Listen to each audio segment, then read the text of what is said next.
আসসালামু আলাইকুম বন্ধুরা, সবাই কেমন আছো? আশা করছি সবাই ভালো আছো। তো চলে এলাম অনেক দিন পর আবারও একটা রান্নার রেসিপি নিয়ে। তো আজকে রান্না করছি ছোলার ডাল, যেটা লুচি, পরোটা, রুটি সব দিয়েই খাওয়া যাবে। তো চলো তাহলে রান্নাটা শুরু করা যাক। তো দেখো, আমি এখানে ছোলার ডালটা ভিজিয়ে রেখেছিলাম 1 থেকে 2 ঘন্টার মতো।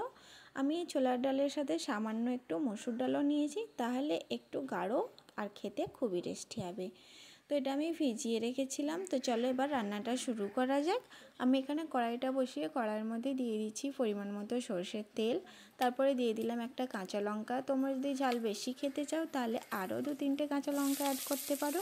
আর এখানে আমি 2টো পেঁয়াজ কুচি করে কেটে নিয়েছি। তো তেলের ওপরে পেঁয়াজটা আমি হালকা নাড়াচাড়া করার পরে আমি এতে আদা রসুন বাটা দিয়ে দেবো। আদা রসুন বাটাটা আমি ছোটো হামানদিস্তাতেই করেছি, মিক্সিতে করিনি, কারণ মিক্সিতে করলে খুব পেস্ট হয়ে যায়, খেতে খুব একটা সুন্দর লাগে না, টেস্ট ভালো আসে না। তাই আমি এটা হামানদিস্তায় ঠুকে নিয়েছি। তো চলো এবার আদা রসুন বাটা আর পেঁয়াজটা ব্রাউন করে ভেজে নিই। তো দেখতেই পাচ্ছ এটা ব্রাউন করে ভাজা হয়ে গেছে। আর ডালটার আমি পানি ঝরিয়ে রেখেছিলাম, ডালটা আমি এর মধ্যে দিয়ে দিলাম, দিয়ে হালকা তেলের ওপরেই নাড়াচাড়া করে নেব। যেহেতু আমি এটা 2 থেকে 3 ঘন্টা ভিজিয়ে রেখেছিলাম, তার জন্য আমাকে এটা প্রেসার কুকারে দেওয়ার কোনো দরকার নেই, এটা কড়ার মধ্যেই রান্না হয়ে যাবে। তো গ্যাসের ফ্লেমটা লোতে রেখেছি। তো সামান্য এটা আমি নাড়াচাড়া করে নিচ্ছি। তো অনেকক্ষণ নাড়াচাড়া করার পর এবার আছে মশলা দেওয়ার পালা। তো দিয়ে দিচ্ছি হলুদের গুঁড়ো, ঝাল লঙ্কার গুঁড়ো, কাশ্মীরি লঙ্কার গুঁড়ো, ধনে গুঁড়ো, জিরে গুঁড়ো, আর দিয়ে দিচ্ছি সামান্য গরম মশলা। সব মশলাগুলো দেওয়ার পরে আমি এটা ভালো করে মিশিয়ে নিচ্ছি, মশলার সাথে ডালটা ভালো করে মিশিয়ে নিচ্ছি। গ্যাসের ফ্লেমটা আস্তে দিতে হবে, এতে মশলাগুলো সব পুড়ে যাবে। তো মশলাগুলো ভালোভাবে মেশানো হয়ে যাওয়ার পরে আমি এতে দেব সামান্য পানি।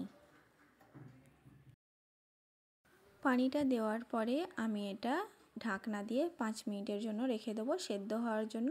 গ্যাসের ফ্লেমটা লোতে দিয়ে রাখবো, তাহলে এটা আস্তে দিয়ে রাখলে দেখবে এটা কড়াইয়ের মধ্যেই সেদ্ধ হয়ে যাবে। খুব একটা সেদ্ধ করব না, সামান্য গোটা গোটা রাখবো, কারণ ছোলার ডাল একদম সেদ্ধ হয়ে গেলে লুচি পরোটার সাথে খেতে একদমই ভালো লাগে না। তো দেখো চলে এলাম 5 মিনিট পর, আর যেহেতু এর সাথে মসুর ডাল ছিল, তো মসুর ডালগুলো দেখো একদমই গলে গিয়েছে, আর ছোলার ডালগুলো সেদ্ধ হয়ে গেছে, বাট গোটা গোটা রয়েছে, খুবই সুন্দর লাগছে। তো তোমাদেরকে একটা আমি ভেঙে দেখাচ্ছি কেমন সেদ্ধ হয়েছে।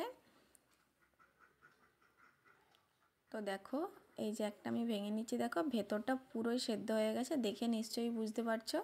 তো এইভাবেই সেদ্ধ হয়ে গেলে সামান্য গোটা রাখলে খুবই ভালো লাগে খেতে।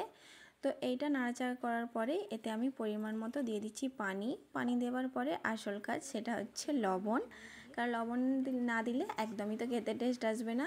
তো লবণটা দিয়ে দেবো সামান্য পানি, তোমরা পরিমাণ মতো কতটা গাঢ় রাখতে চাও সেই অনুযায়ী তোমরা পানিটা দেবে।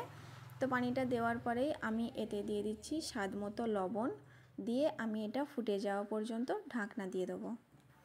তো তোমরা তো জানো যে আমার চ্যানেলে 1K সাবস্ক্রাইবার হয়ে গেছে, তো তাও আমি ভিডিও না করাতেই, কারণ আমার ফোনটা তো খারাপ ছিল তোমরা আগেই জানো।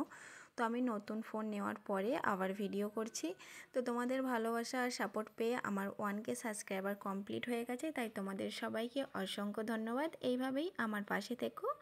তো দেখো রান্নাটা আমার হয়ে গেছে। তো আমি ওপর থেকে একটু ধনেপাতা দিয়ে দিচ্ছি, আর দিয়ে দিচ্ছি ডেকোরেশনের জন্য 2টো কাঁচা লঙ্কা।